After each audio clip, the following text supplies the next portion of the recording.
Welcome back to the Blues Notebook, episode 5. Carlisle have their first point on the board, but with a high-flying Hornchurch making the trip to Brunton Park, can the Blues secure their first win? Today, John and I will break down the Yeovil draw, Rob Elliot's latest press conference, and what they must do to triumph over Hornchurch, and more.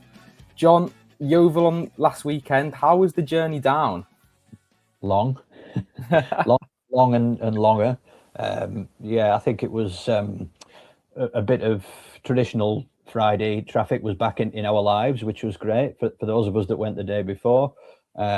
And I think there's always a bit more traffic on the roads in August generally, isn't there, with school holidays and things. All the service stations are just busier than normal, and all the motorways are busier than normal. But it was a hot day as well to be travelling. But look, we got there in one piece. The side, it was very refreshing on the way not on the way down, but when we got there. And I think it's the second longest trip of the season ticked off now for Carlisle and the travelling supporters. There's 300 plus down there, which is some going for such a long haul in the baking heat as well. So and the journey back actually was worse actually for me. I don't know how other people found it coming back whenever they travelled, but took me even longer to get back, which isn't always the case. So a bit of a bear with a sore head when I got out of the car eventually. At least we had a point to bring back in the boot. At least it wasn't another defeat, but we'll dive into the nitty-gritty of it now, won't we? Well, Carlisle rescued a point when Harvey Bunker scored a late equaliser. A lot of the narrative around the game was that Carlisle looked disjointed. It was a Ryan Galvin error for the second game in a row that gifted Yeovil the goal, really. But from then on, the side didn't really click, did it?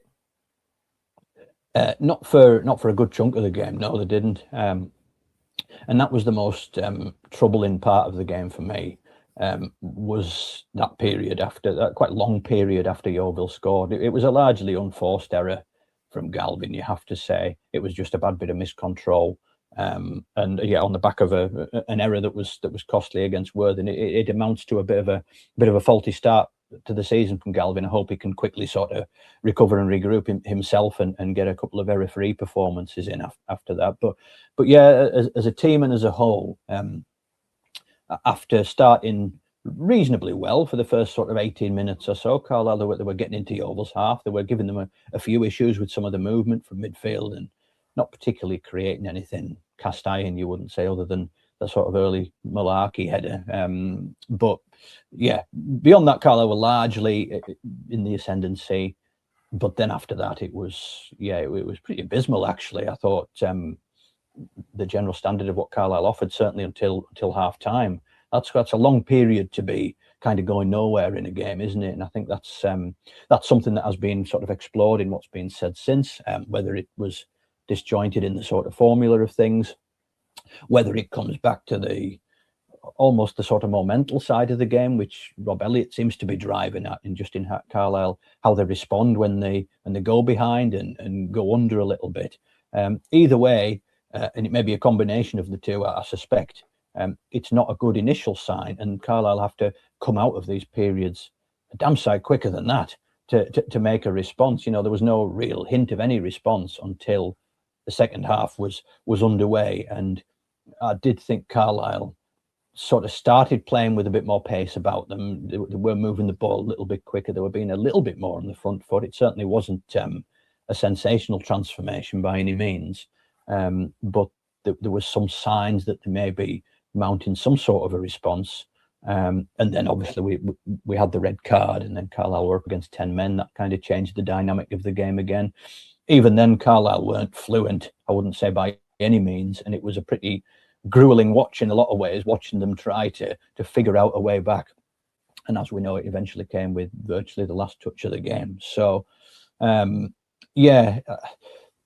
sort of the disjointed nature of things that people are talking about is a kind of prevailing topic at the moment. We want to see more flow about Carlisle. We want to see more of the parts knitting together much more.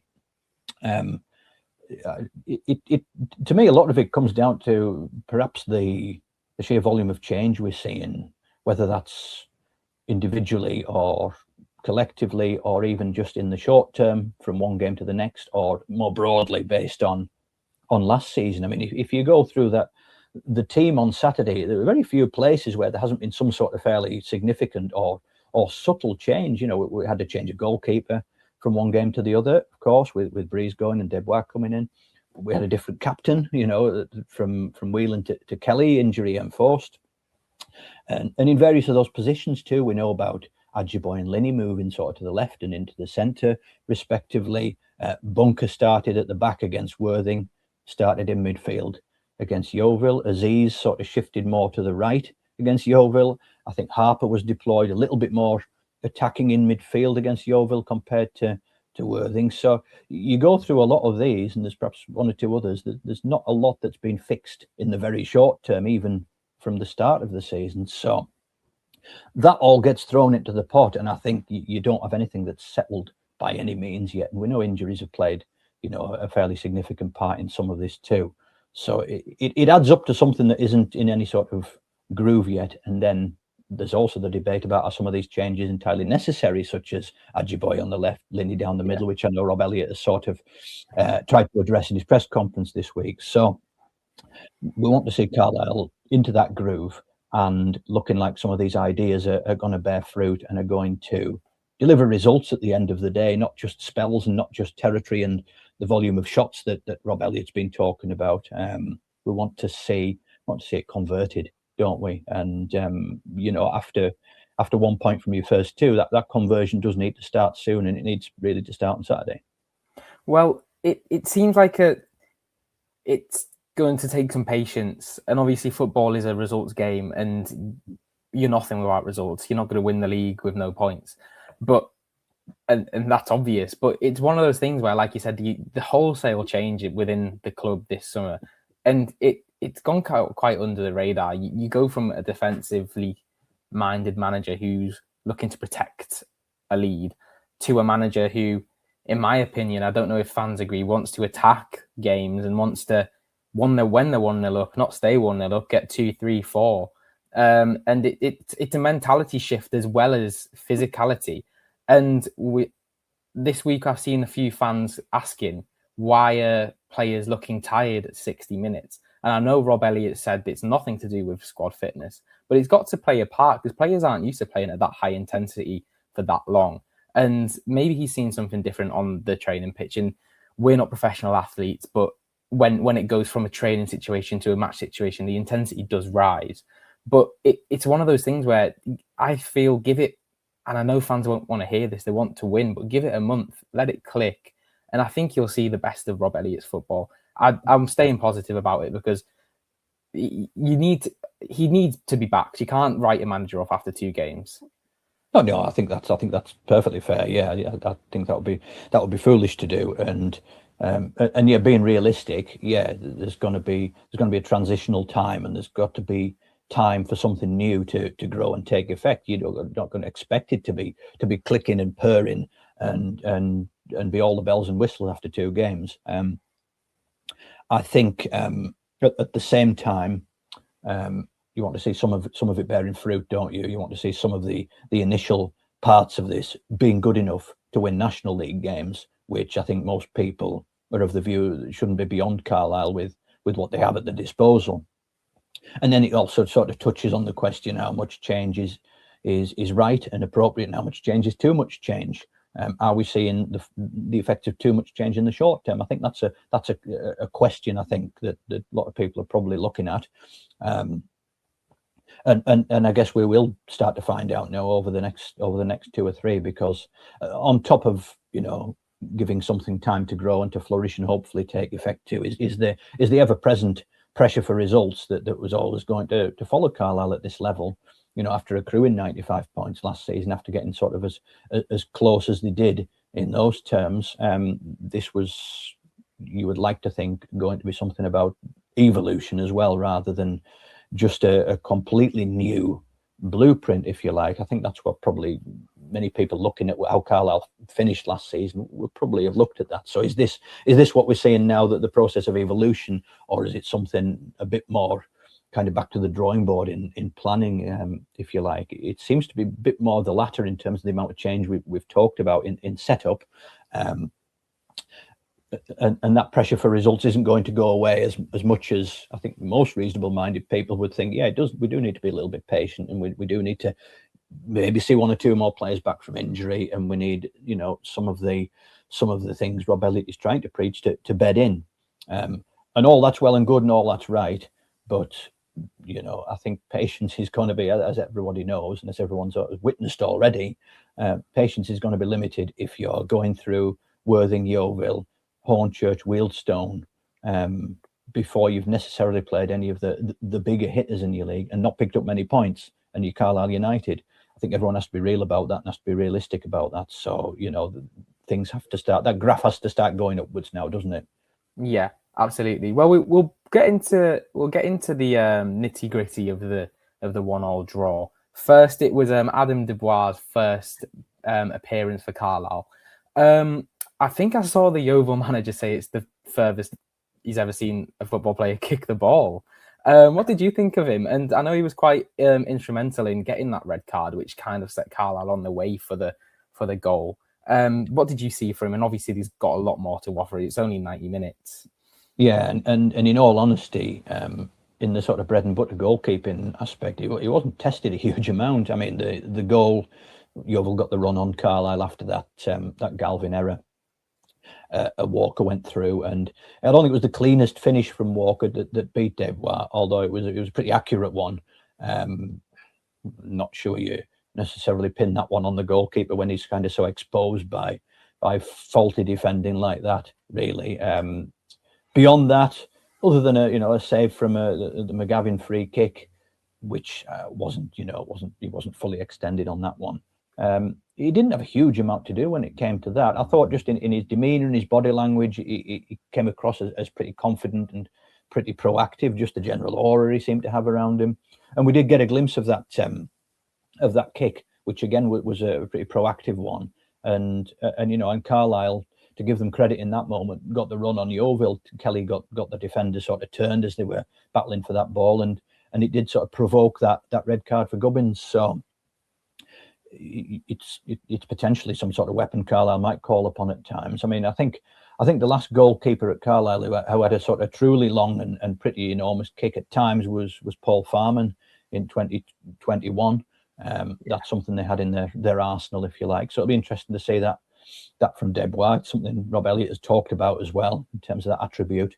But let's see over a little bit of time what we're going to get from him, and let's hope that these things are coupled with the reliability that you want from a goalkeeper too, which we kind of discussed when we talked about Gabe Breeze last week when he come into the side and brought a little bit of that back in, which had been lost with Harry Lewis. So let's hope there's enough of the full picture with him. And first impressions, I think, are pretty limited because of just how little he was kind of in the game generally. I think Yeovil, after they got ahead, I didn't think they were particularly special, to be honest.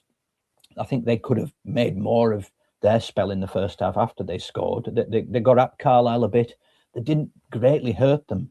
And I think they'd be a bit frustrated that they didn't manage to do that and really put their foot down when Carlisle were really struggling and floundering a bit in the game. So they didn't really work Dubois a lot. We hope that's going to be the same against Hornchurch, don't we? But let's just see and how he goes as he beds in. Well, that's the second time it's happened to Yeovil in 2 weeks. For a team that are highly tipped to do something this season, they've conceded 2 late equalisers. I think that would cause some frustration from their end, but we're not here to talk about them. Brad Nicholson came into the side. He got the assist for Harvey Bunker's equaliser. What do you think he can add to Carlisle? Because he looks a very combative and a very confident and forward-thinking defender.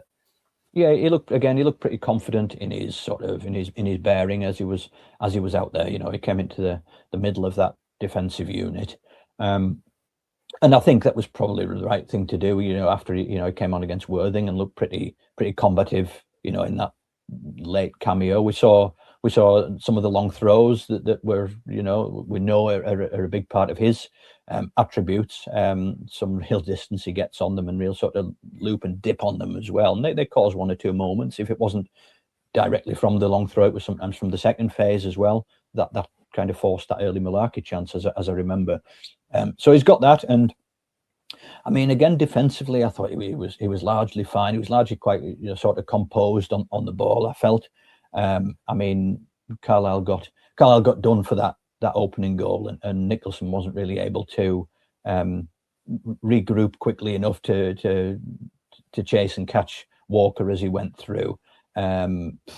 Yeah, I mean, look, the whole thing crumbled there for Carlisle in that moment.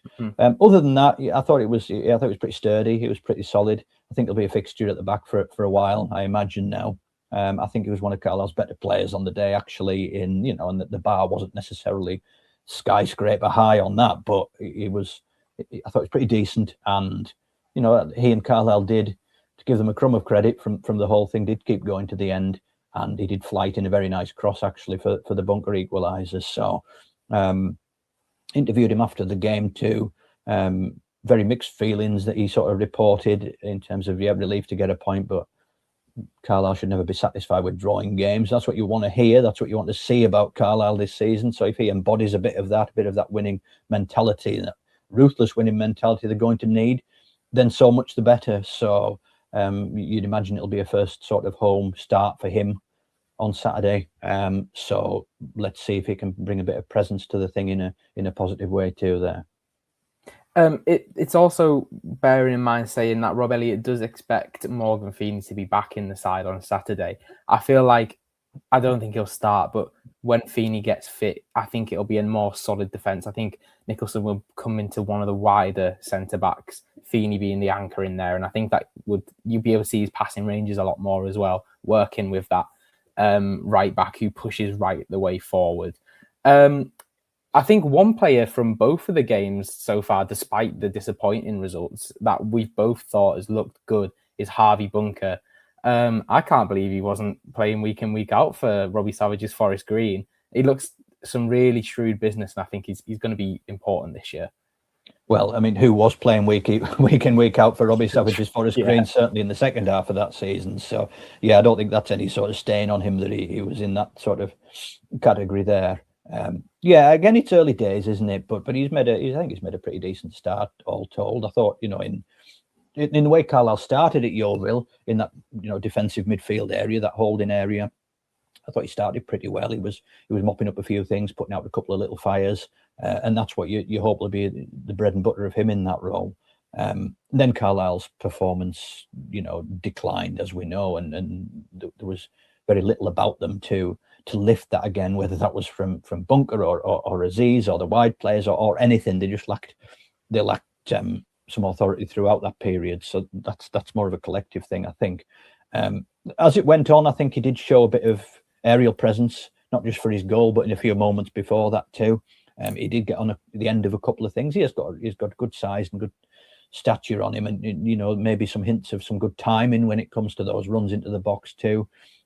Or whether it's from attacking set pieces. So he certainly looks like he's bedded into things in general terms pretty well. He seems a pretty sort of confident, still fairly young player, relatively speaking. And I think he's pretty vocal on the pitch too. There was certainly evidence of that in some of the friendlies when there aren't as many fans in the ground, and you do hear these things a little bit more. So he's certainly got that about him, a little bit of a little leadership edge to him, hopefully. I think out of everyone that's contributed to a start of the season which hasn't been as good as anybody wanted, he's been, I think, one of the ones at the better end, I think, if you're looking at individuals. But let's see how he beds in, hopefully now, to that defensive midfield area, and hopefully makes himself a fixture there and continues to make an impact, because when Carlisle aren't fluent and flowing in attack, which they're certainly kind of not at the moment, being able to get goals from sources like that, as they did at Yeovil, is going to be helpful, and it'll hopefully supplement things when stuff is clicking a bit more too at that end. So it looks like he might have a goal or two in his locker. He only got 3 or 4, I think, for Forest Green last season. He might not be a prolific midfield goal scorer, but if he can chip in along the way, it looks like he can. Then that's going to be something Carlisle will be happy to have. Yeah, it looks like he might have an eye for the goal, like McAdam, and it'll be interesting to see when they both come in, because, like you say, when the front line wasn't firing last season, it was largely down to McAdam to arrive late and pop up with a late equaliser or a late winner in the Boston and Yeovil cases last year. Well, Harvey Bunker did do that at Brunton Park in that big fixture when Mark Hughes and Robbie Savage had their falling out. So hopefully you can add that to his locker, pop up a couple more times this season and help Carlisle out. I think it was Robbie Savage and the paddock having the falling out rather than Mark Hughes and Robbie Savage. He was kind of just sat above the mayhem and watched, probably with a bit of a wry smirk on his face, while the paddock and Savage went at it. But we'll have that to look forward to fairly soon, won't we? Again. Well, they were poking fun at Carlisle on the social media, Forest Green, with his he's running to the crowd and punching, echoing Jurgen Klopp with their 50 fans, and saying beating Worthing is not for everyone. So they're already forcing that rivalry. It's a bit early to be going there, isn't it? After a couple of games, so let's see if karma does anything to that. But look, that's the social media world now, isn't it? Everything's fair game for that sort of stuff. So it's let's see what goes on the pitch and a few yards off it, I suppose, too, when that game comes around.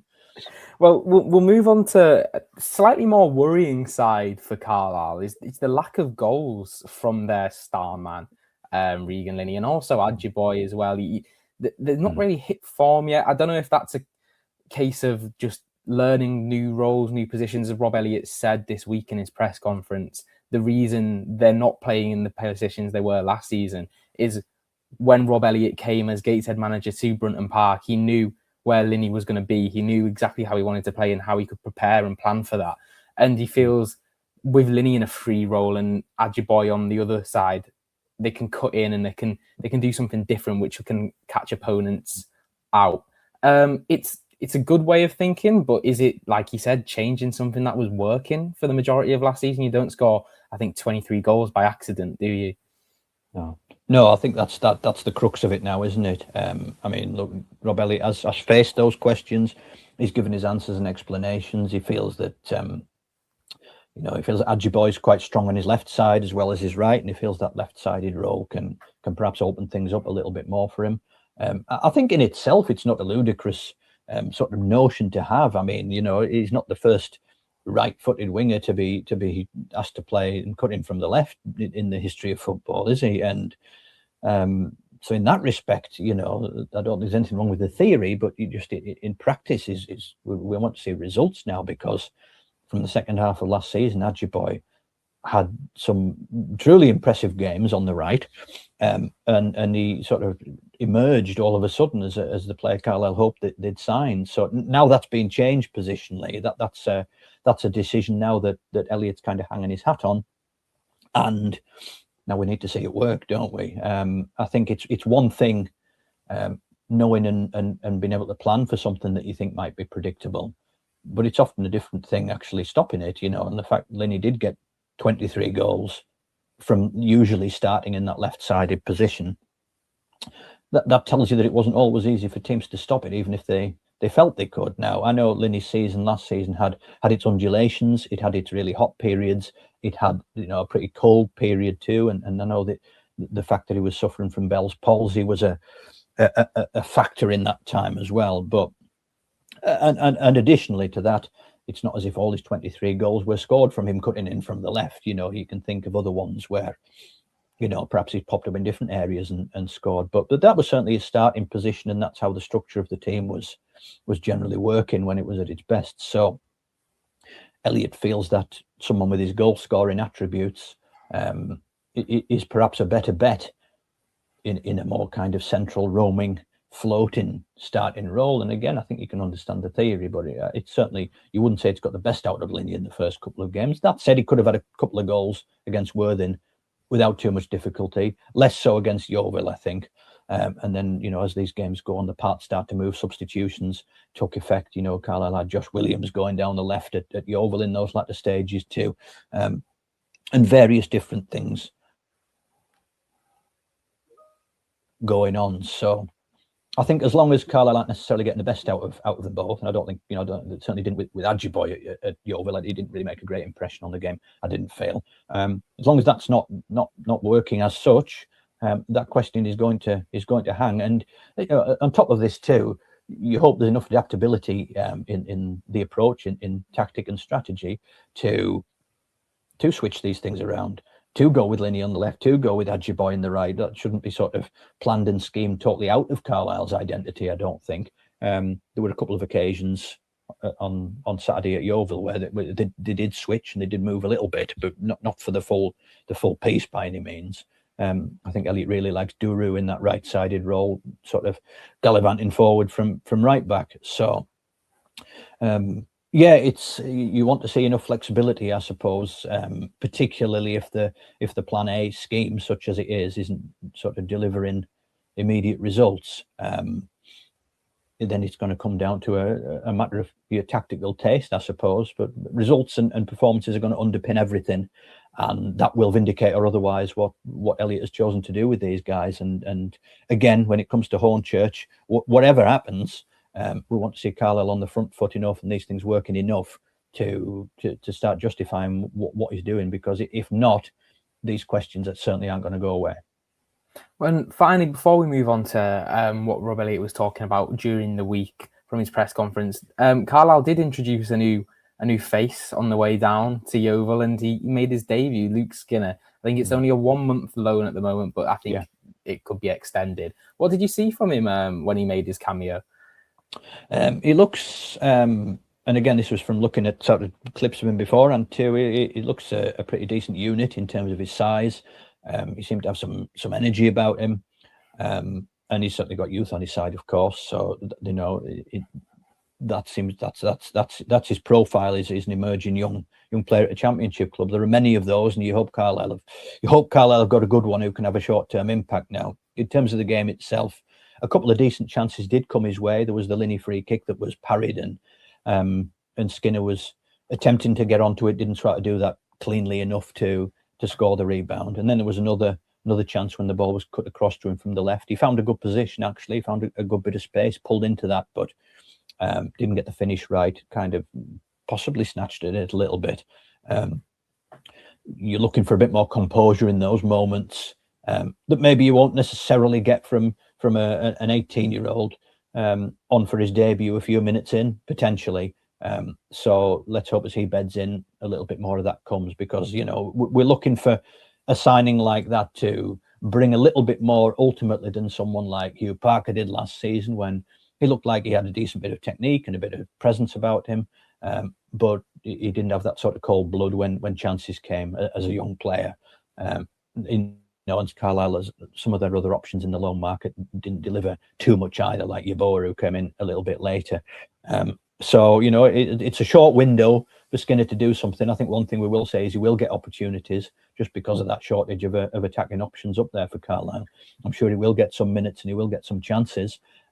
You hope it's one where one goal goes in and then, you know, he really settles in and hopefully flourishes. And yeah, I think, you know, there's obviously every chance that Carlisle might extend that if it's looking like it's going to be worthwhile. I'm sure he's not just been brought in just as pure 1 month cover and nothing else. So let's see. It was a pretty brief glimpse of him. He'll have had another week to settle in now. You know, he'll very limited training time with the squad on the way down to Yeovil, etc. So let's see. I imagine he'll be on the bench again against Hornchurch, I would expect. And then, you know, let's hope he can be one of those young loanees that hits the ground running quicker than others do. Perhaps it's not an easy market, I think, to explore. This is where Carlisle have turned to. It's not the first time they've gone to Bristol City, is it, for a young loan player in recent times? So there's obviously some kind of relationship and contact there, it would appear. Let's hope he's one that can have a quick impact rather than one where it looks like he's more of a development thing for what Carlisle need at the moment. Well, Rob Elliot held his early week press conference again. The Tuesday is still baffling me. I attended, but you've had a chance to listen to what we got chatting about. I think a couple of key points from the press conference, and you would have seen them if you've been keeping up with our coverage online. Rob Elliot was very strong in his defence of his trips back to Gateshead across the A69 for players, saying that he wouldn't sign a player if it didn't benefit Carlisle. And he also made it abundantly clear, he mentioned it a couple of times, that at Gateshead, he was in charge of the recruitment, so he scouted them. He made the final decision on the players to bring in, so he knows these players really well. A couple of criticisms being leveraged at him following our coverage is that it seems, people say he seems fearful of going from what he knows.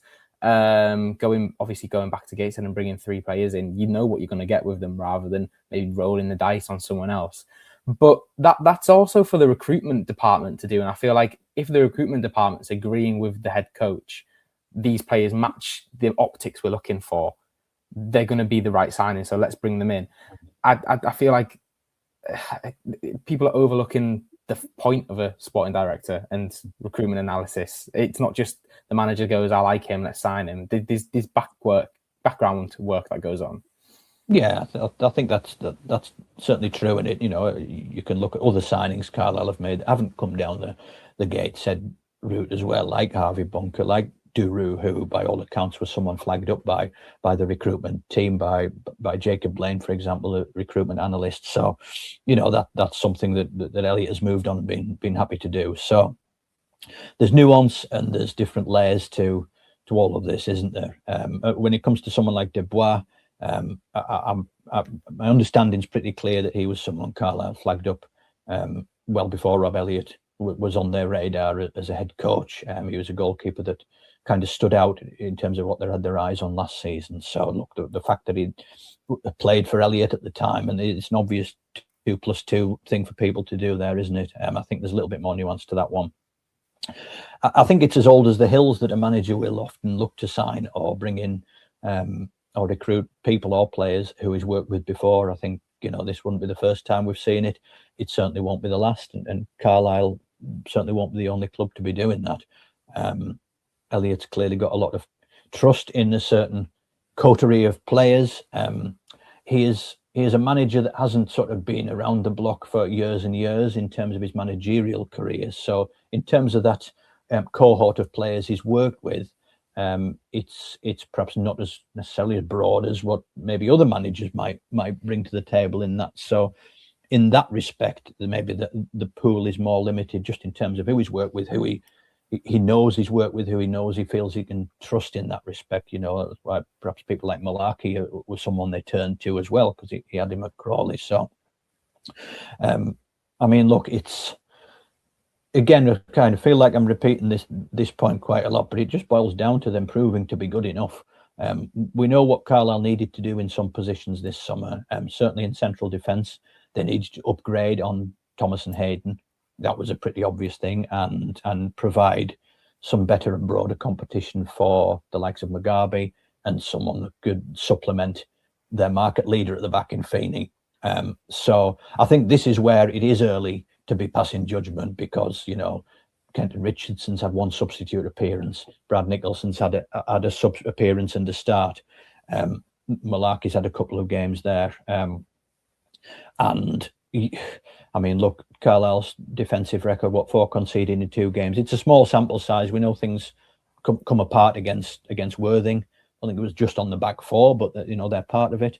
And it was an error-strewn goal that let Yeovil in. So I'd like to see that defensive unit bed in a little bit more over a little bit more time, and find a little bit of reliability in the selection of it, and hopefully get to plan A before too long when Feeney's back in, and how the rest will, let's be honest, fit around him because he's the kingpin. And then I think we'll find out what that unit's going to be like, and whether we have got an upgrade there in the 2 Gateshead lads.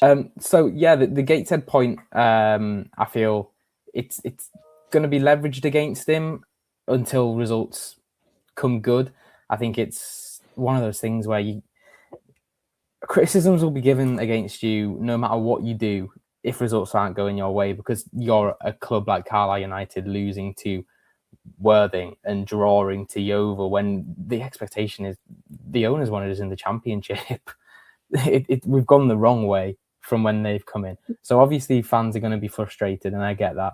But I feel like it's too early to judge certain players. I think you've got to give them a couple of games to bed in, get fit, see what plan A is going to be for Rob Elliot, and just let them settle, give them a couple of games, and then we can start judging them where is it actually an upgrade? Because I've seen a couple of fans talking following our coverage that they believe Richardson and Nicholson are an upgrade on Terrell Thomas and Aaron Hayden, which I want to say yes, I do, but obviously we don't want to judge too early. And that was part of his remit this season. Well, Rob Elliott's remit. It was to see where the club gave those big deals to a Jordan Jones panic buy-in and to players that realistically they weren't good enough for Carlisle, and they saw a big paycheck and thought, yeah, I'm going up there. I think a couple of players are asking, I think Paul Huntington said on the BBC podcast, are Carlisle going to offer me a big deal? And that was how the club was kind of seen. So I understand cutting the budget back and doing more sensible signings, but it's something that can be leveraged against you if it doesn't go your way. Yeah, and you know, you just, while there's a transition going on, results have got to be adequate along the way, I think, to give people faith in that patience. And we don't know yet if these players are upgrades on Thomas and Hayden. It's far too early to be drawing that conclusion. I think, you know, when you make the signings and they're fresh out of the wrapper, if you like, you like to think, and you're invited to think, that this is progress, this is going to be positive change. But actually we don't know that yet. Carlisle needs some positive results under their belt over the short term, certainly, for us to start thinking that, and then the fuller picture, as you say, will be fleshed out over a little bit of time.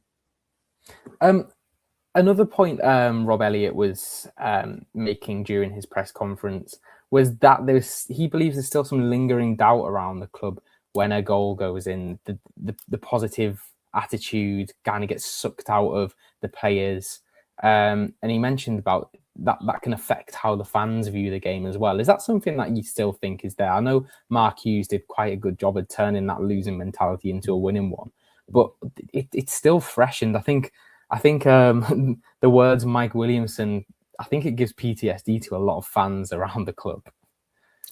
Yeah, I think, well, whether that's the right term for it, or whether it's a lingering long and brutal hangover that you've not quite shaken off, whatever that is, I think it would be naive to think that isn't part of the blend at all when it comes to that. I don't think it explains away everything necessarily. I think some of it is more immediate, and as simple as Carlisle United are in the National League, the lowest level they've ever been at, and they're getting beat by Worthing at home on the opening day of a season where they're supposed to be winning the title.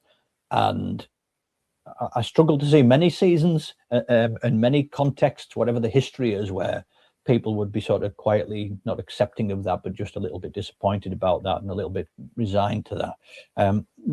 That context just doesn't lend itself to that. But look, I mean, you know, this isn't to disregard the psychological side of football, which I guess a manager and his staff have to really dig into and explore. And we know Carlisle are on a path at the moment over the last 3 years that's been a very negative one in terms of double relegations, the sort of incredibly flawed Williamson thing, and ultimately, even after a season of rebuild last season, you know, a really frustrating finale to that as well, where Carlisle came up short in those playoffs. So there's a lot of reasons historically there in the recent past why people are not satisfied with where Carlisle are going. And yeah, I think it stands to reason that when something in a one game situation or whatever doesn't work and fails or whatever, then some of that feeling is going to be quite close to the surface in supporters and what have you. Now, every summer there's a change of players, there's often a change of manager or a change of approach, and you hope some of that freshness that comes in will intercept some of that. You know, Harvey Bunker isn't implicated in Carlisle's last 3 seasons in that direction. Miguel Aziz isn't. You know, Regan Linney has only largely known a pretty decent season with Carlisle. You could go through quite a lot of that. So perhaps that is the general climate around things when Carlisle have a setback, perhaps, and that is something that they've got to fight their way through. But I don't think it should necessarily be advanced as a kind of catch-all excuse for periods when Carlisle flounder in games, as they did after conceding at Yeovil, for example. I don't think you can put, that period of whatever, half an hour or whatever, and a bit more down to a Mike Williamson hangover. I think that gets into the realms of passing the buck a little bit. And I'm not saying that Rob Elliot was doing that in his particular comments, but I think, anyone, all of us that might be minded to do that, just give the here and now a little bit of a free pass. It's on Carlisle, managerially, playing wise, whatever else, to be a bit stronger than that when a setback comes along, whether that be responding to the atmosphere that they've got to try and turn around, or whether that's just responding to the path and the progress of a game. They've got to get the response a lot stronger and sturdier and more proactive than they did in that period at Yeovil. If they're unable to do that, I don't think anyone will particularly give them any mitigation because of what happened a couple of seasons ago. So I don't think we should bring that into play too much. I think we should acknowledge it. It is a present and realistic thing that might still be there. It's not going to get Carlisle anywhere to keep harking back to it either, though, is it? So we want results on the table, and we want the tone changed.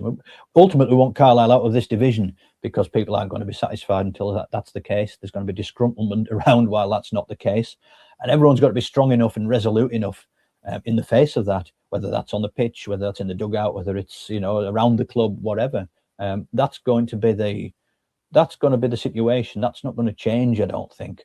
So it comes down to who's ready for that, and who's up for that, and who can't kind of handle that. And that's going to be a bit of one of the back themes of this season, I think. And just before we move on to some other Carlisle news, I was doing a little bit of looking back at the Worthing game, and Razak Coleman de Graaf, who scored against Carlisle. Did you know he plays in Baller League, which has been dropped by Sky Sports this week? That I didn't. It's normally me that throws the trivia ones at you, Matthew, isn't it? But I did not know that. Maybe I should have done. I've never watched an episode of Baller League in my life. That probably puts me massively behind the times, I'm sure. But I don't feel like my life has been disadvantaged massively by not having seen it. Maybe other people can tell me otherwise. So there you go. That's obviously where he learned his trade then. Yeah, I've not really watched it either. All I know is that they've got a couple of National League players in there, and I remember I think there was a falling out with one of the Weldstone players as well, who wanted to prioritise Baller League, which just kind of shows the level of the league we're in.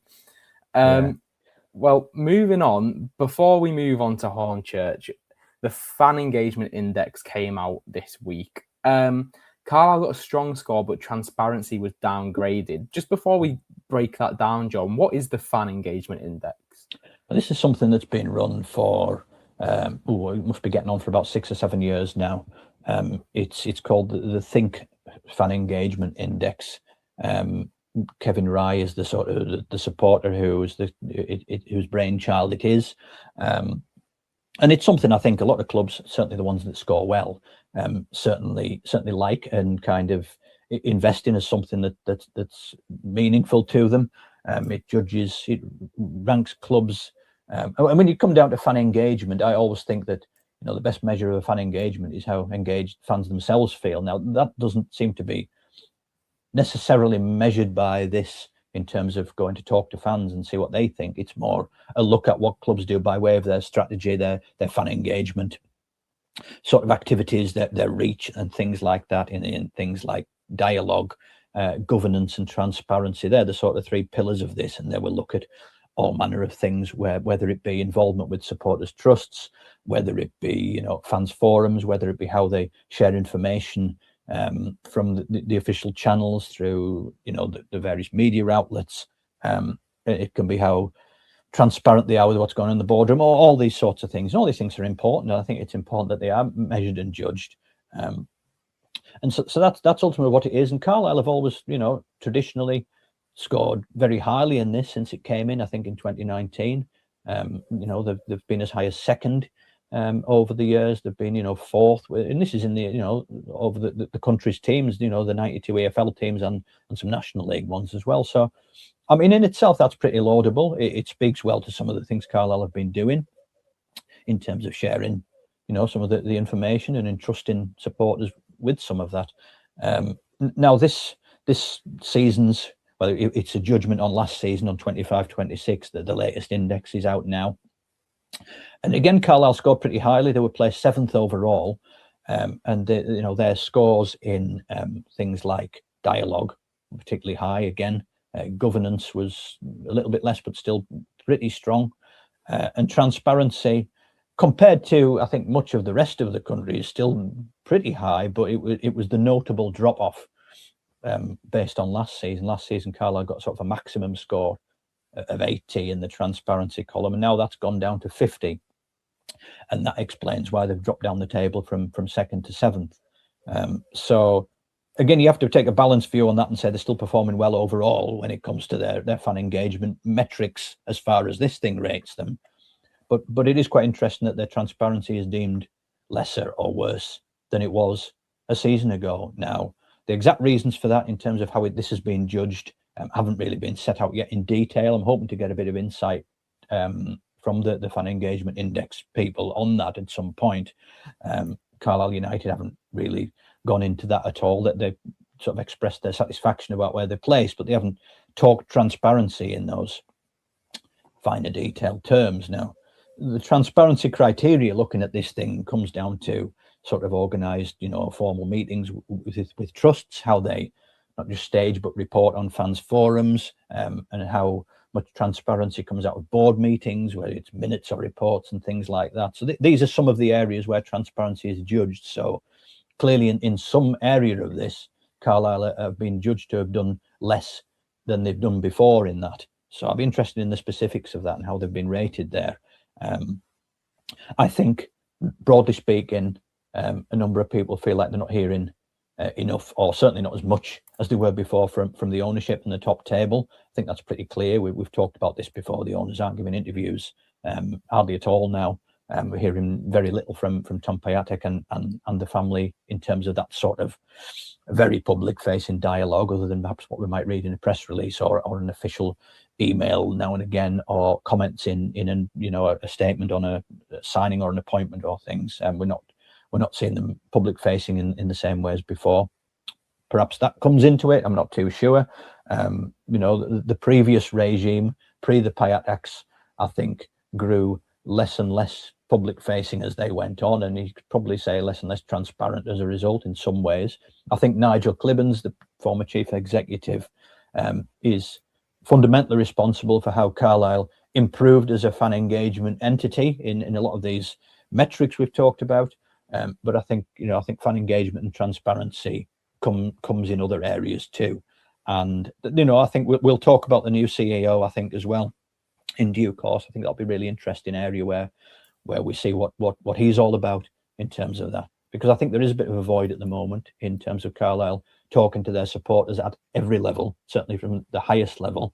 I think it's something that does need to be addressed, and it'll be interesting how they respond to this transparency downgrade and more broadly what their strategy is now going forward. Well, there's something that I said on last week's podcast that a fan pointed out, and it's quite a good point that they made, to be honest. We were talking about how we think Carlisle need a striker, and we said, obviously, we can't sit down in the room with Mark Tierney and say, right, here are your top 3 targets. The reason we can't sit down in the room with Mark Tierney is because we're not being offered the opportunity to do that. And that's something you found throughout the club recently with Tom Piatek not giving interviews. Do you feel, you did a piece recently with Talk, I think the headline was Talk To Us, Tom. With them pulling back from being public facing and also not getting the opportunities to ask people higher up, we've got to leverage these questions to Rob Elliot, who maybe isn't fully clued into the answers and can't give full answers. Is that something that you find frustrating? Because obviously fans want to know things. We want to know things as journalists to inform the fans, and we're just not getting the opportunity to find that out. I think that's a fair point. Certainly when you refer to Rob Elliot there, he is facing, a lot of the questions, and when it comes to budgets and signings and so on, I think that is a salient point, because he's answering them and he's saying things like, he's spoken to the board, he's spoken to the owners, and he's been reassured that, things are there if something is really necessary. But at the same time, it's got to be the right person, etc. And, we're looking to go with a sort of leaner, younger, hungrier group. So in that respect, I suppose he is stating the where the philosophy kind of looks to be at the moment. I think, when you're getting into the realms of that, the kind of strategy, I think it would serve Carlisle better if that is coming from higher up than just Rob Elliot too. I mean, he's the guy at the business end of it, if you like. He's the guy that's ultimately got to put this strategy into practice, and that's not to say he's not fully invested in it as well. He seems to be an advocate for it as much as anyone could be. But I think where this void sits is in perhaps just someone, be that Mark Teeney, be that the owners, hopefully be that the new CEO in due course, now he's in the building, just setting out some of the terms of this a little bit more, giving people a sense of the journey Carlisle are on right at this moment, and some of the principles underpinning that. It is a long time since we had an opportunity to sit down with the owners. Interviews with Mark Teeney have been a bit sparing, and I think in due course we need to probably be asking more now as journalists and reporters too. It's not necessarily all on the club just to serve us with things. We've got to be asking too. So maybe that's on the likes of me to be pushing for that a bit more, which I'll certainly intend to do if we're not sort of getting anything from that department in the short term. And we have to keep knocking on the door, and we also have to keep asking the questions publicly as well, as long as that's not happening too, because they're not going away. And I think some of these are fundamental, what a lot of people are asking. And I think Tom Lawrence, the new CEO, looking at some of the early sort of priorities that have been sort of revealed as regards him in the supporters group minutes. There's talk of a media and communication strategy there. So something like that might shape how Carlisle maybe look to fill some of this void at the moment, because I do think it does need filling. I think it needs filling in a bit more proactive way than just Rob Elliot being thrown all the questions and giving his view on it. I think people might just need to see where is this train going a little bit and who's driving it. I think you need to see that and trust in it, as well as have, hopefully have a bit of faith in the manager too. And there's only so many think pieces and opinion pieces that the likes of you can pull together of the scraps that we've been left from the higher ups. I think Mark Tierney would be really helpful to speak to, obviously, because the transfer strategy has changed this year. Why has it changed? Is that budget restraints? Rob Elliot can answer that to the best of his ability, but he wasn't in the room when they formalised the strategy, when they were still finding out who the head coach was going to be. Why was Rob Elliot chosen? It's all these questions that fans want to know, we want to know, that can only be posed to people higher than the single player and the head coach they bring out every week to preview a match. And I feel for Rob Elliot sometimes. It hasn't been too bad so far, but I suspect later in the season, if we still haven't spoken to these higher ups, he's going to be given questions that he just can't answer, because you've got to ask the people that are being put in front of you. Yeah, I think that's right. I think that's fair. I mean, I did interview Mark Tierney last season, around February time, I think. I think that was after the Forest Green away game, as my memory serves, and did talk a pretty good length, and he was pretty open. And then, I found Mark Tierney, so, when he spoke with fans forums, not that there've been too many of those, but those occasions, he seems a pretty natural talker. He seems pretty open in his views on things. So I don't think, it doesn't strike me that, there should be any sort of reluctance to talk and articulate some of these things, as he kind of did when we spoke last season. But that was last season. That's some months ago now. We have seen change, and we have seen more change. And I think people are feeling that they're not hearing enough from the top. I think the club have got to be proactive on that, as well as the likes of ourselves to be proactive in pushing and asking more for stuff. So I think, hopefully the two will meet in the middle there, because I don't think, look, managers, head coaches are put in front of the media as routine every week, aren't they? More than once a week when you come to post-match things, and that's football's convention. You don't want to lose that.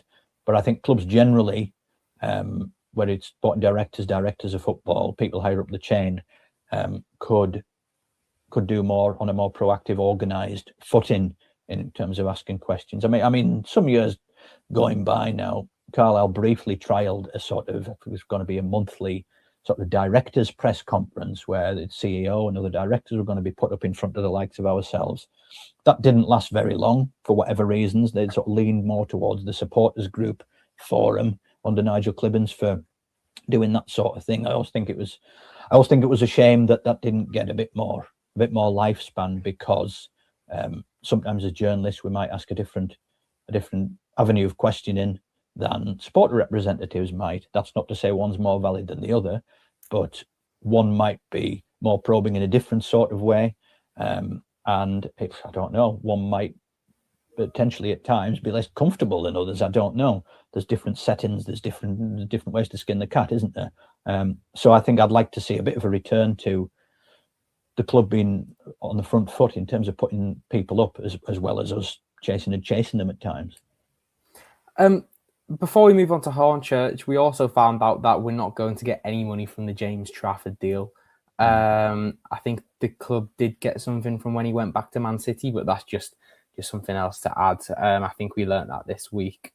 It's a 12:30 kickoff, so it's going to be an early one if everyone wants to have their pre-match pints in the morning. I think I might be. Hornchurch is a difficult one. They're 2 for 2. They're newly promoted. What threats do you think they pose? I know Rob Elliot, he said that they're a big physical team that have counter-attacking threat as well. That's kind of something that Carlisle have had to deal with so far in the first 2 games, and they've not dealt with it with flying colours, have they? They haven't, no, but something else that hasn't been dealt with flying colours is you answering my trivia questions. So I'm going to interrupt you there, and I'm going to throw in an absolute stinker for you this time, right? If you get this, I'm buying you that early pint on Saturday morning, right? One of Hornchurch's star men, although he's been injured the start of this season, but certainly he was the star last season, was Angelo Bellante, who played for Carlisle back in 2015-16 season. He didn't have a particularly auspicious Carlisle career, it's fair to say, but he was part of that Keith Curl squad now. Angelo Bellante scored a single goal in his Carlisle career against Dagenham and Redbridge back in September 2015 in a 2-1 victory. Now, I would like to ask people, what else connects that game with Carlisle against Hornchurch this weekend that isn't just Angelo Bellante? It's pretty niche, this, to be honest. I've had to dig deep for something pretty pretty out there on this one. But there is another connection between Carlisle's 2-1 win against Dagenham, where Bellante scored in 2015, and the visitors this weekend. So I'll leave you to stew on that one. And I think my money's safe there, but let's see. Yeah, I think it is. So anyway, on to this week and on to Hornchurch. Yeah, you were at the press conference. You heard Rob Elliot set out what he thinks of Hornchurch's sort of principles in terms of a bit of that physicality and certainly that counter-attacking thing, which I think they did to pretty good effect at Barrow, didn't they, in getting that win, certainly in one of those goals when they broke at them and got the goal. I think it was the second goal. The other goal from Kizzy actually was an absolute humdinger, wasn't it, too? So things like that maybe go for you and go well for you when you're on a bit of an upward sort of path and you're in a great sort of state mentally, psychologically, and you're off to a flyer, which they are, and give them great credit for that. You know, that they come up through the playoffs in National South. They put Kidderminster away fairly emphatically on the opening day and then went to Barrow and got a win. So what a great start they've had. And yeah, if the counter-attacking way is going to be their identity at the weekend, and that's going to be at the crux of what Carlisle do, I think, on Saturday. If Carlisle are going to be as front-footed as they want to be, and as they were at the start against Worthing as well, and to a bit lesser degree Yeovil, then it's how Carlisle's structure can withstand that counter-attack if it develops. You know, I mean, even in the Salford friendly, there was that occasion where Salford just got through Carlisle too quickly on the counter attack. And I know they're a higher team, and they had Langstaff at the end of that counter attack, which, you know, perhaps Hornchurch won't necessarily have someone of that caliber, but still, they're handling themselves very well in this very early stage of National League life. And you know, they come up in good order and with the momentum that a promoted side often has. You know, I think looking at now all the 4 promoted teams have all got a win to the names already, at least since coming up, and Hornchurch have got 2, so they're not to be taken lightly by any means. They've obviously got something that's working and clicking, and as we discussed a couple of episodes ago, they have signed pretty well in terms of what you look at on paper of players with some good Football League pedigree, and some fairly established people like Innes, Jack Baldwin, and Kizzy we talked about. We saw him at Sutton over the years. He's a Carlisle United goal scorer, actually, Kizzy, isn't he, from that last game of the 22-23 season when he popped the own goal in that sort of rubber stamped our playoff meeting against Bradford. It seems like a eon ago that now, doesn't it? But anyway, he's coming in off the back of that great goal too. So they've got an older stage or two in Miles Weston, 38 now, and I think Carlisle fans will remember him in his much younger days at Brentford. We played them actually on the opening day of the season a couple of years running, at the start of the sort of 2010 period. He had a good day against us in the first of those. And my memory of the second one of those, which was on the 2010-11 opening day, was Frank Simic sort of tackling him into the middle of next week when Carlisle won 2-0. Now, these many moons later, what we're talking, 16 years later, he's still there at 38 and a key player for him. He'll be as wily as they come, I'm quite sure, to still be sustaining an influential role in the side. And he must still be in pretty good condition, you have to say, too. So, yeah, Daryl McMahon, the manager, with the likes of sort of Dagenham and Ebbsfleet, Macclesfield on his CV, he's obviously tapped into something pretty good there. He's got them up to this level for the very first time. And off-field additions have been quite interesting in the summer in terms of the profile too. Anton Ferdinand coming in as a first-team coach, and Rob Lee coming in as director of football. So, they made moves to go full-time. There seems to be clearly some decent levels of investment going into building that squad too from some of the players they brought in. So they don't look like perhaps the minnows that maybe we and others would maybe naturally have regarded them as when looking at the 24 team makeup of this division. Maybe we've got to see them in a slightly different colour than that. So they might be troublesome opponents. I'm sure they will in some respects, but at some point we've got to be expecting Carlisle to exert a bit of authority here, in terms of Carlisle's stature, in terms of Carlisle's still, numerous advantages at this level over many teams. So, and we said this before Worthing, didn't we? So you can't go taking things for granted, especially when things haven't been clicking smoothly yet for Carlisle. But at some point, soon in this season, they're going to have to put down a performance that's good enough to win. And it would be quite going some for Hornchurch to win the first 3 games. So let's hope that that's a bridge too far for them, and that we're talking about that first Carlisle win, and that enough of Rob Elliott's scheme and plan and blueprint, however it looks on Saturday, works enough to take effect, and that Carlisle can be powerful and potent in the right areas and not leave us just wondering and asking and scraping around for when is it going to click. Let's hope it does on Saturday, and Hornchurch are sent down the road with that first defeat of the season. And not to disrespect or minimise anything Hornchurch have done, but you've got to, if you look at it a certain way, we're Carlisle United and they're Hornchurch. It's the first time we're playing them, I think, off the top of my head. First time at this level, and this is the lowest level we've ever been. We should be, if we want to get promoted and get out of this division, and we spoke about how we need to have patience, we need to let the players and the new players bed in. But like you say, you've got to win. You can't go so long without winning a game in this league if you want to get out. And I feel like I think it could be one of the, not the perfect, but one of the better fixtures Carlisle have to finally get that performance down and get the machine running, get the wheels turning on the 3 points rolling in, week out. They've had the teething problems as we've discussed over the past 2 weeks. Hornchurch are on a good run. They're going to pose a threat.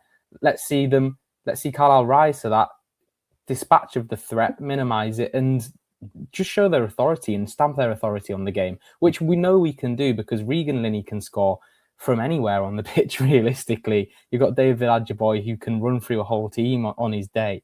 It just needs to come together, and I feel like, being the ever optimist, I feel like it can come together on the weekend, and hopefully we'll see a good, strong Carlisle United performance. Yeah, I mean, you don't win games on the size of your club and the stature alone, certainly. And many big and bigger clubs have come a cropper than Carlisle at levels they don't feel they should be at. But yeah, you're absolutely right. We shouldn't be getting to the point where we're sceptical about Carlisle's ability to beat Hornchurch in a game of league football. that would be a pretty bleak thought with every respect to Hornchurch, and there's certainly no guarantees. And as we've said, they're going well. Carlisle aren't quite going so well at the moment. They're both in this division on merit, certainly, but Carlisle United, Brunton Park, wanted to get out of the National League. Hornchurch come up the road. All things considered, if Carlisle aren't able to win this sort of game, and we're sort of stumbling down to Wealdstone, still groping for that first win, then it's a little bit concerning, isn't it? Let's be honest. Yeah. While you can't predict the outcome of a game of football, and a football game is a game of moments and variables, and things can go against you. You can hit the post 5 times and be hit by an own goal or something. These things can happen, but at some point enough has got to go in Carlisle's favour, and they've got to make it go in their favour. And all things considered, it does need to be Saturday, doesn't it? Yeah. To take the journalist cap off and put the fan cap on, what do you want to see from a Carlisle United team this weekend? For me, I want to see some cohesion in the squad. That first half against Worthing was good, and I want to see them carry that through. And I also want to see the fitness levels higher. Just running and busting a gut to just passion, and maybe even put your body on the line to get those 3 points, because that can go a long way for winning fans over, especially after a tough start. Yeah, I mean, agreed. I'd like to see Carlisle do what they were doing at times last season, certainly in some of that run-in where they were taking the game by the scruff of the neck quite early in some of those games under Mark Hughes, and there was 1 or 2 times where they were 3 up at half time. Now, you're not going to get that all the time, of course, but certainly in terms of putting the marker down in a game and getting it in the grip of their hand, I'd like to see some of that from Carlisle in due course. I'd also like to see them a bit more capable and competitive in the lulls of a game, and a bit more just whether it's the body language thing or it's just how they generally manage those periods of a game, that when it's not all entirely going one way in their favour. I'd like just to see them, maybe a bit of game management, if it comes down to that a little bit more. And I'd like to see that the flow and the shape and the structure of the team just getting more out of certain players, I suppose, whether that be Adjiboy, whether it be someone like Miguel Aziz, who I don't think we've seen huge amounts from yet. We all gave Aziz quite a build-up, didn't we? You've got the fan club card still, I think, president of the fan club. I've got my application form ready. I've not signed it and posted it yet. I'm just waiting to see whether it's that Aziz getting more out of himself, or whether it's the team just shaping more to getting his qualities on the table a little bit more, and things like that too. I'd like to see someone like him make a stamp on a game like Saturday. I'd like to see, hopefully Galvin, if he's picked, have a more reliable performance probably over the night too. He probably needs that now, doesn't he? I'd just like to see Carlisle being on the front foot enough, and giving a more rounded 90-minute performance probably. And if they do that, you like to think they should have enough to win the game. And then everyone just goes home a little bit more content. There's maybe not quite as much sort of angst and concern being aired afterwards, at least for another week. And then it'll be the first chance then, if that does happen, to see what the kind of galvanising effect of a first win can be as well. You hope them pinching that point at Yeovil will have generated a little bit of spirit in that moment, and something for them to hold on to and sort of call back to. So hopefully that will just put them in a slightly more positive frame of mind in some ways. And then we want to see what the effect of a win or two can do, then, can't we, as something that can build on and that can get a bit of a head of steam. We need that to start as soon as possible, and that's what we want to see Saturday. Well, before we wrap up and I embarrass myself with more trivia, you covered quite an emotional story this week, and I think it's something that we definitely have to mention and speak about. You spoke to Mark Boyd about his family struggles with dementia. Do you want to just explain to our listeners about that and how it's such an important story for us to cover? Yeah, it's very important to cover and to give due prominence and highlight this. Mark Boyd, Skip, as he's known to everyone, on the podcast that he is part of, 3 in the Middle, with Chris Lumsden and Dylan McGeoch, a few episodes ago. And I'm sure a lot of people will have watched this, because I think it touched a lot of hearts, really. He spoke very openly and honestly and straightly about why he'd had to leave his role at Carlisle City as the assistant manager due to his mum sort of suffering from Alzheimer's, and something that's sort of really taken its toll, I think, particularly in in quite recent times.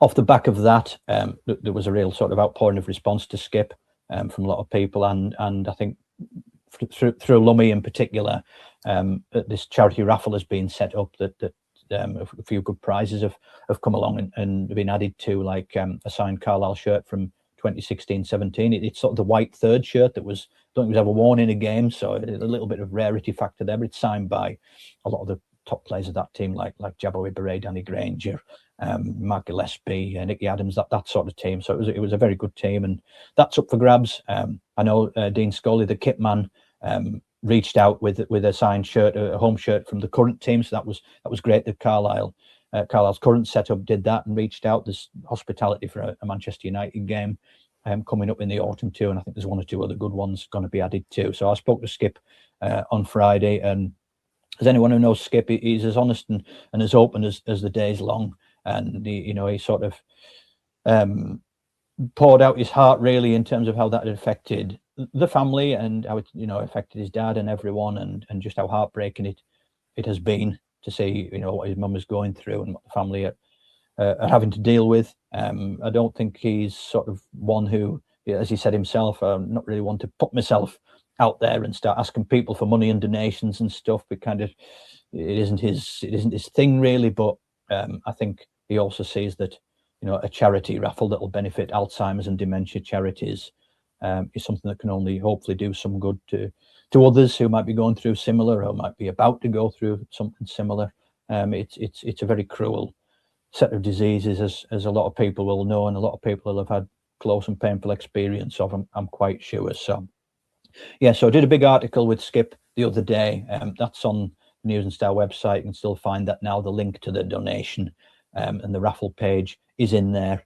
And if you follow the Three in the Middle guys on their social media stuff too, it's all over there too. So I would just encourage anyone who can to go and help out there, show a bit of support to Skip, and to show a bit of support to anyone that would benefit and really derive some value from that. It's a fantastic cause, and we can't underline it enough, and we can't promote it enough. So we wish Skip and his family all the very best too, and hope that that raffle raises a good few quid. Yeah, it's a story that really, really touched me, and I think it would have touched a lot of people as well within our readership who definitely read that, and the wider Carlisle United fan base as well. It's definitely worth having a look at the raffle. The links in the article is definitely worth going and having a look if you can. Now, I'm going to embarrass myself at some trivia before we get the answer. So if you'd like to remind us of the question, John. Yeah, a bit convoluted, but here goes, yeah. So Angelo Balanta, part of Hornchurch now, scored one goal for Carlisle United. It came in a 2-1 win against Dagenham and Redbridge on September the 12th, 2015. I'm looking for another connection between that game and Carlisle's visitors Hornchurch this weekend. What have you got? I'm clueless. Is it something to do with the Daggers having a link with Carlisle? Not so much with Carlisle. Oh, with Horn. Yeah. It wasn't. No, it's not the manager, is it? No, that's too easy. No, I give up. It's not the manager. Yeah, I have to say this is one of the more niche trivia questions. I think because Hornchurch and Carlisle don't have very many links, really. It's fair to say. So I had to mine for this one a little bit. But the answer is the Ferdinand family, the famous Ferdinand football family. Because as we know, as we mentioned, Anton Ferdinand is now a first-team coach at Hornchurch. In the Dagenham team that day was Kane Ferdinand, Anton's cousin. So there you go. Oh, wow. I'm shocked that you didn't get that, Matty, to be honest. The Ferdinands get around. They do, don't they? There's quite a few of them. So there you go. Kane Ferdinand was in the opposition and Dagenham that day, and 11 years on, his cousin is going to be in the dugout at Brunton Park now. Yeah. If nobody's, if everyone hasn't fallen asleep by this point at this question, if anyone's got it right, well, I'm too tight to buy you a pint, but I'll say well done, because that's a little bit obscure to say the least, but I'll be impressed if anyone's got that. The Carlisle team that day, just to look back, 2015-16, it was Gillespie, Tom Miller, Granger, Rains, McQueen, Joyce, Kennedy, Dicker, Balanta, of course, Ibarre, and Derek Asamoah up front. Derek Asamoah that day was 34. He's still going now at 35 for Whitstable, still scoring goals. I mean, I went to interview Derek Asamoah probably about 3 years ago now when we were down in London for a game. And I was kind of thinking, well, what is he, 41, 42? It might be coming towards the end. I'll do this piece about this, Carlisle cult hero who's still going strong in the autumn of his career, thinking it might be kind of the last maybe chance to do that. And here we are 3 years on, he's still going, showing no signs of stopping.